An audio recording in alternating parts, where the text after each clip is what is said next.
नमस्कार दोस्तों, कैसे आप लोग? बात करेंगे हम येस बैंक की। येस बैंक के अंदर ठीक-ठाक तेज़ी हमें फ़िलहाल देखने को मिल रही है और बड़ा यहाँ पर कदम आरबीआई की तरफ से लिया गया है और 9 दिसंबर बिल्कुल यहाँ पर याद रखें, काफ़ी इम्पोर्टेंट क्रूशियल रहने वाला है। क्या शेयर ₹100 हो सकता है आने वाले समय में? जानेंगे सारा कुछ। रिक्वेस्ट यही रहेगी, यदि वीडियो आप लोगों को अच्छी लगे लाइक करके हमें मोटिवेट ज़रूर करें। चैनल को सब्सक्राइब कर लें ज़बरदस्त जेन्युइन कंटेंट के लिए। तो यहाँ पर यदि हम आज की बात करें, ₹20 5 पैसे पर क्लोजिंग दी है, 1.5% की तेज़ी रही है। हालाँकि आज इंट्राडे हाई तो इसने ठीक-ठाक लगाया हुआ था, लगभग साढ़े ₹20 ₹20 50 पैसे तक का हाई था। थोड़ी-सी यहाँ पर गिरावट रही है क्लोजिंग होते-होते, ठीक है। यहाँ पर देखिए काफ़ी दिनों से स्टॉक जो है वो कंसोलिडेट कर रहा है। इससे पहले हमने देखा था कि एक रैली अच्छी खासी लगभग ₹21 का हाई इसने लगाया था, ये शानदार रैली रही थी। उसके बाद से लगातार लगभग यहाँ पर 2 सप्ताह 2 वीक्स निकल चुके हैं, या फिर 2 वीक से ज़्यादा भी आप कह सकते हैं कि यह कंसोलिडेशन चल रहा है हमारा।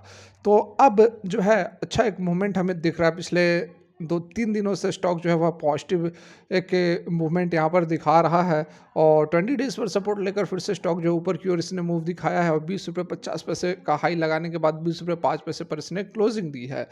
यहाँ पर हम जो है पहले भी हम आपको बता रहे थे कि स्टॉक के अंदर कभी भी एक यह येस बैंक एक ऐसा स्टॉक है। आप देखो, येस बैंक के 4 साल हो गए जब से इसको रिकंस्ट्रक्ट किया गया। 2020 के बाद से 4 साल हो गए हैं और 4 साल के अंदर स्टॉक अभी तक चला नहीं है। तो येस बैंक एक ऐसा स्टॉक है और बहुत ही कम आपको इस तरह के स्टॉक्स मिलेंगे जो कि हर मैक्सिमम रिटेल इन्वेस्टर्स भी इसी के अंदर हैं, ठीक है। ये भी डाटा आया है जिसमें कि बहुत सारे लगभग 40-50 लाख के आसपास के जो रिटेल इन्वेस्टर्स हैं, नंबर 1 यह स्टॉक है जिसके अंदर इतने ज़्यादा रिटेल इन्वेस्टर्स इन्वेस्टेड हैं। तो डेफ़िनेटली ये एक ऐसा स्टॉक है जो कि अपने पिछले 4 साल में अभी तक चला नहीं है और इस तरह के स्टॉक्स आपको बहुत ही कम मिलेंगे। 4 साल के अंदर किसी ने कभी ना कभी स्टॉक ने रैली देकर 300, 400, 500% का रिटर्न ऑलरेडी दे चुका है। लेकिन येस बैंक अभी तक इस तरह का रैली इसने दिखाया नहीं है। तो येस बैंक के अंदर कभी भी आपको एक बड़ी रैली देखने को मिल सकती है। कभी भी स्टॉक जो है वह ₹25-30 तक की एक रैली एक बहुत ही जल्द, मतलब कि बहुत समय भी नहीं लेगा, शार्प मूवमेंट होता है येस बैंक का। यदि आप इसके पिछले चार्ट्स को देखोगे तो 1 सप्ताह 10 दिन के अंदर एक रैली लगाता है, उसके बाद यह कंसोलिडेट करता है। यहाँ पर फिर से हमें एक अच्छी खासी तेज़ी देखने को मिल सकती है। फिलहाल जो इसके टारगेट्स रहने वाले हैं, वो इसका जो पिछला हाई है वो इसका रहने वाला है। लगभग यहाँ पर आप देख सकते हैं ₹21 का जो इसने हाई लगाया था वो हमारा इसका अभी टारगेट रहेगा, जो कि अचीव हो जाएगा। बहुत ज़्यादा यहाँ पर मुश्किल नहीं है। इसके बाद जो हमारा टारगेट रहने वाला है, ये दूसरा इसका जो हाई है, मतलब पिछला पिछला जो इसका हाई रहेगा वो ये वाली कैंडल ₹22.50 का रहेगा। उसके बाद इससे पहले यदि हम जाएँ तो ₹25 का ये हमारा टारगेट रहेगा। ₹25 तक का टारगेट ये अचीव करेगा। उसके बाद हम फर्दर आगे डिस्कस करेंगे कि स्टॉक कहाँ तक की मूवमेंट दे सकता है। देखिए, बहुत समय निकल चुका है, स्टॉक का समय आ चुका है कि स्टॉक जो है वह 25-30 ही नहीं 40-50 के आसपास यहाँ पर रहना चाहिए। सुज़लॉन एनर्जी को आप देख लो, पिछले कितने दिनों से नहीं भागा था, लेकिन पिछले 6 महीने के अंदर इसने 4-5 साल का काम कर दिया। तो उसी तरह का कुछ हमें येस बैंक के अंदर भी देखने को मिल सकता है। हाँ, उतना नहीं हो, 6 महीने के अंदर वह 5 गुना हुआ है, तो ये 6 महीने के अंदर 3 गुना भी हो जाए, यहाँ से 3 गुना भी हो जाएगा तो ₹60 50 प्लस भी हो जाए 6 महीना साल भर के अंदर, तो काफ़ी बढ़िया रिटर्न हम इसे मानेंगे, ठीक है। फर्दर यहाँ पर देखिए कुछ अपडेट्स जो निकल कर आ रही है, क्या कुछ पॉजिटिव अपडेट है?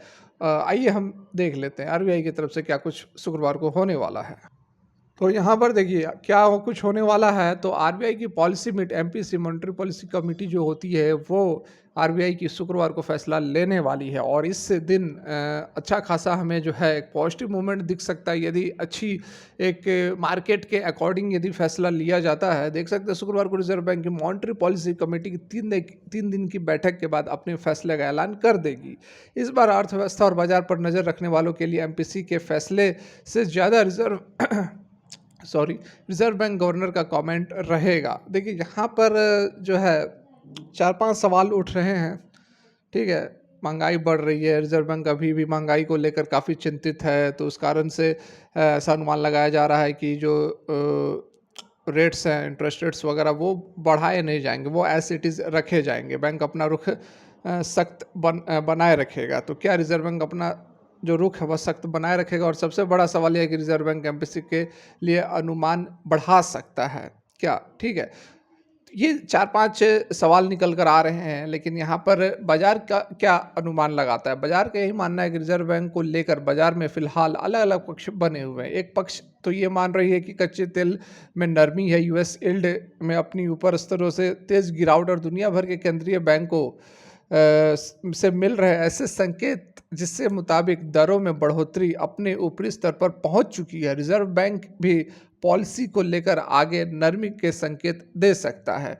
ठीक है, यहाँ पर तो कुछ लोगों का ये मानना है कि जो है रिजर्व बैंक नरमी के संकेत दे सकता है, क्योंकि जो फैक्टर्स वो बताए गए हैं, यूएस यील्ड में अपने ऊपरी स्तर से तेज गिरावट हुई है, कच्चे तेल के दामों में भी नरमी देखने को मिल रही है, तो इस कारण से बहुत ज़्यादा जो है एग्रेसिव हमें कुछ पॉलिसी मीटिंग निकल कर नहीं आएगी, आउटकम निकल कर नहीं आएंगे। दूसरा पक्ष का मानना है कि जो ग्रोथ और महंगाई इन दोनों ही अनुमान से ज़्यादा हैं। ठीक है, ग्रोथ और महंगाई दर, इन्फ्लेशन रेट काफ़ी ज़्यादा है, जितना अनुमान था उससे ज़्यादा चल रहा है। ऐसे में अप्रत्याशित कदमों, मतलब कि जिसकी उम्मीद ना हो, की भी संभावनाएं बनी हुई हैं। हालांकि बाजार का अधिकांश हिस्सा मान रहा है कि रिजर्व बैंक दिसंबर समीक्षा में भी बीच का रास्ता चुन सकता है। तो ये जो फैसला रहेगा एमपीसी में, जो चांसेस ये है कि जो इंटरेस्ट रेट्स वगैरह बहुत ज़्यादा कुछ बढ़ाया नहीं जाएगा, एज इट इज़ रखा जाएगा। तो इस कारण से बाजार में अच्छी खासी एक तेज़ी, बैंकिंग सेक्टर के अंदर तेज़ी देखने को मिल सकती है, और लोगों का यही मानना है कि 2 दिन में जो आउटकम निकल कर आएगा वो अच्छे रहेंगे, इंटरेस्ट बैंकिंग सेक्टर के लिए अच्छे रहेंगे। इस कारण से जो है हमें आरबीआई के येस बैंक के अंदर भी ठीक ठाक अभी तेज़ी देखने को मिल रहा है, और ये पॉजिटिव माहौल कंटिन्यू रहेगा तो येस बैंक अपने लेवल्स को भी तोड़ देगा, और उसके बाद एक 25 रुपये को क्रॉस आउट करेगा, तो फिर एक बड़ी रैली की ओर हमें एक मूवमेंट देखने को मिल सकती है। डेफिनेटली येस बैंक एक मल्टीबैगर स्टॉक बन सकता है आने वाले समय में। काफ़ी समय हो गया है कि येस बैंक अभी तक चला नहीं है, और चलेगा तो ये रुकेगा नहीं, यह भी आप मेरी बात याद रखना। फिलहाल के लिए वीडियो यहीं तक अच्छी लगी हो तो लाइक और thanks for watching, have a great